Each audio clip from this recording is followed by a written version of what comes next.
পিরোজপুরবাসীর প্রতি আমার নির্বাচনের সময় একটি ওয়াদা ছিল যে যদি আপনারা আমাকে নির্বাচিত করেন এবং আল্লাহ তাআলার দয়ায় আমি নির্বাচিত হই, তাহলে আমি পিরোজপুরের যে দুর্নীতির কারণে যে রাস্তাগুলির কাজ, নির্মাণ কাজ, সংস্কার কাজ, ব্রিজ কালভার্ট কাজগুলি বন্ধ ছিল, এগুলি আমরা ইনশাআল্লাহ পুনর্নির্মাণের কাজ শুরু করব এবং একই সাথে আর নতুন নতুন প্রকল্প গ্রহণের মাধ্যমে আমরা পিরোজপুরের উন্নয়নে ভূমিকা রাখবো ইনশাআল্লাহ।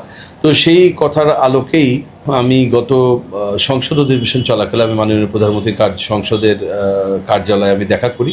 সেখানে মাননীয় প্রধানমন্ত্রীর সাথে আমি 1-to-1 কথা বলি এবং পিরোজপুরের সার্বিক উন্নয়নের ব্যাপারে আমি মাননীয় প্রধানমন্ত্রীকে অবহিত করি এবং তাকে অনুরোধ করি তিনি যেন আমাদের এই পিরোজপুরের অবহেলিত পিরোজপুরের উন্নয়নে তিনি যেন ভূমিকা রাখেন এবং তিনি যেন স্থগিত হয়ে যাওয়া রাস্তাঘাটগুলি কার্যক্রম তিনি যেন শুরু করার নির্দেশনা দেন। একই সাথে যে প্রকল্পগুলির মাধ্যমে পিরোজপুর উন্নয়নগুলি কাজ হতো, সেই প্রকল্পগুলি বন্ধ ছিল, এই বন্ধ হয়ে যাওয়া প্রকল্পগুলি যেন মাননীয় প্রধানমন্ত্রী আবার চালু করার নির্দেশনা দেন।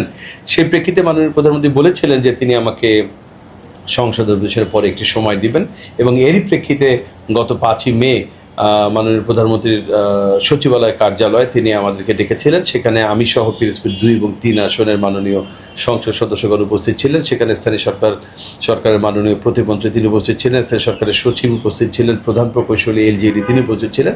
তাদের উপস্থিতিতেই মাননীয় প্রধানমন্ত্রী বিশেষ করে আমার নির্বাচনী এলাকা পিরোজপুর 1 আসনে যে কথাগুলো আমি বলেছি তিনি খুব মনোযোগ দিয়ে শুনেছেন এবং তিনি এই বন্ধ হয়ে যাওয়া রাস্তাগুলি পুনর্নির্মাণের জন্য জরুরি ব্যবস্থা নেওয়ার জন্য নির্দেশনা দিয়েছেন এবং পিরোজপুর 2-3 আসনের সম্মানিত এমপি মহোদয়গণ তারা তাদের এলাকার কথাগুলি তারা বলেছেন এবং সবগুলি শুনে মাননীয় প্রধানমন্ত্রী পিরোজপুর জেলার উন্নয়নে তিনি নির্দেশনা দিয়েছেন। আমরা আশা করছি ইনশাআল্লাহ খুব শীঘ্রই আমাদের পিরোজপুরের সমস্ত রাস্তাঘাট সহ নতুন রাস্তাঘাট নির্মাণ, ব্রিজ কালভার্ট নির্মাণ সহ আমরা সার্বিক উন্নয়নে আমরা আমাদের যে ওয়াদা করেছিলাম সেই ওয়াদাগুলি পূরণ করতে পারবো ইনশাআল্লাহ। এই কারণে আমি পিরোজপুরের সর্বস্তরের জনগণের পক্ষ থেকে মাননীয় প্রধানমন্ত্রীকে ধন্যবাদ জানাচ্ছি, কৃতজ্ঞতা জানাচ্ছি যে তিনি আমাদেরকে সময় দিয়েছেন এবং আমাদের কথাগুলি শুনেছেন এবং পিরোজপুরের উন্নয়নে সকল কাজ করার জন্য তিনি প্রয়োজনীয় নির্দেশনা দিয়েছেন।